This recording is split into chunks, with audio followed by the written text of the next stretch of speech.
चरणों शरणम प्रपत्ति श्रीमते नारायणाय नमः। ओम नमो नारायणाय नमः। जय श्री राम। प्रतिदिन के भांति रामचरितमानस सुनेंगे। कल हम लोग दर्शन कर रहे थे कि पुष्प वाटिका में राम लखन और माता जानकी मिले और माता जानकी गौरी पूजन करने के लिए गए, उनसे प्रणाम किए और गौरी माता के द्वारा उनको आशीर्वाद मिला। आइए हम लोग आगे दर्शन करते हैं।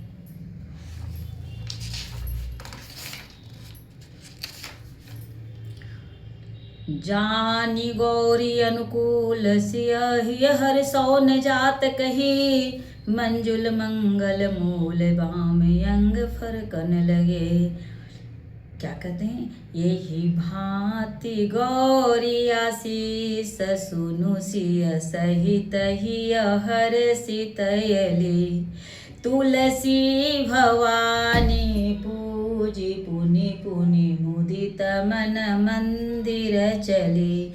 जानी गौरी अनुकूल सिया हर शौन जात कही, मंजुल मंगल मूल वाम अंग फरकन लगे।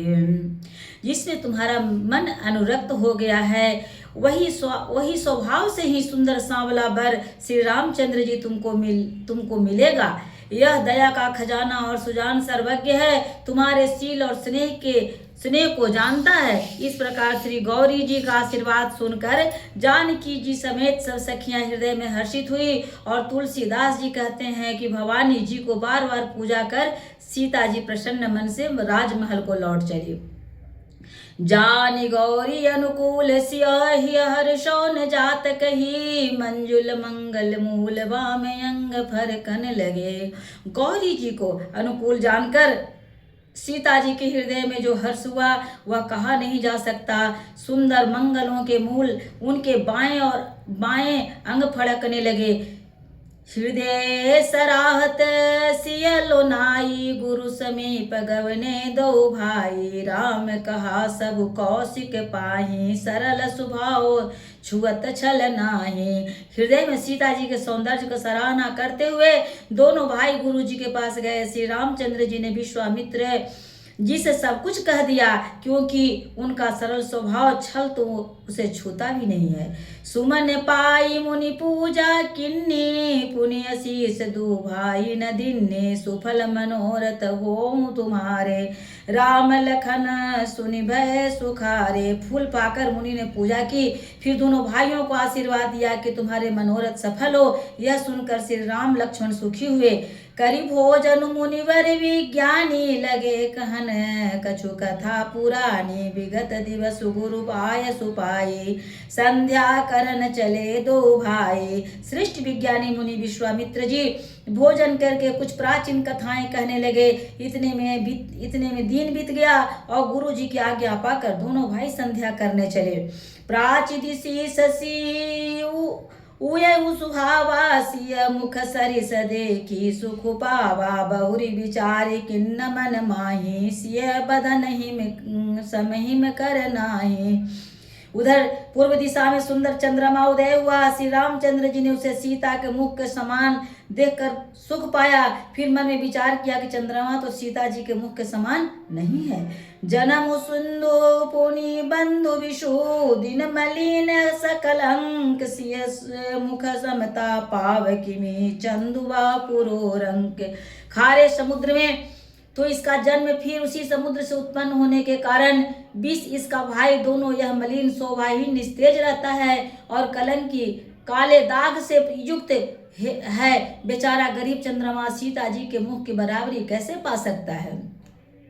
घटई बड़ई बिरहीन दुखदाई, ग्रसई राहु निज संगई पाई, कोक शोक प्रद पंकज द्रोही, अवगुण बहुत चंद्रमा तोई। फिर यह घटता बढ़ता है और बिरहीनी स्त्रियों को दुख देने वाला है। राहु अपनी संधि में पाकर उसे ग्रस लेता है। चकवी को वियोग का शोक देने वाला और कमल का वैरी उसे मुरझा देने वाला है।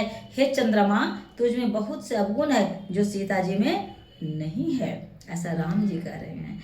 बैदेही मुखन पट तर दिन्ने, होई दोषु बड़े अनुचित किन्ने, सिय मुख छवि विधु ब्याज बखाने, गुर नहीं गुर पही चले निशा बड़ी जाने।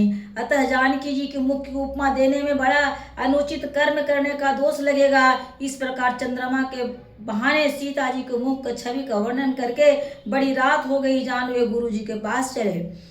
करि मुनि चरण सरोज प्रणामा, आय सुपाई किन्न विश्रामा। विगत निशा रघुनायक जागे, बंधु बिलो की कहन यस लागे। मुनि के चरण कमलों में प्रणाम करके आज्ञा पाकर उन्हें विश्राम किया। रात बीतने पर श्री रघुनाथ जी जागे और भाई को देखकर ऐसा कहने लगे। उये अरुण अवलोकहु ताता, पंकज कोक लोक सुखदाता। बोले लखन जोरी जुग पानी, प्रभु प्रभाव सूचक मृदुवानी। हे तात, देखो कमल चक्रवाक और समस्त संसार को सुख देने वाला अरुणोदय हुआ है। लक्ष्मण जी दोनों हाथ जोड़कर प्रभु के प्रभाव को सूचित करने वाली कोमल वाणी बोले। अरुणोदयम सकुचे कुमुद, उड़गन ज्योति मलिन। जिमि तुम्हार आगमन सुनी, भय निरपति बलहीन। अरुणोदय होने से कुमुदरी सकुचा गई और तारागणों का प्रकाश फीका पड़ गया। जिस प्रकार आपका आना सुनकर सब राजा बलहीन हो गए।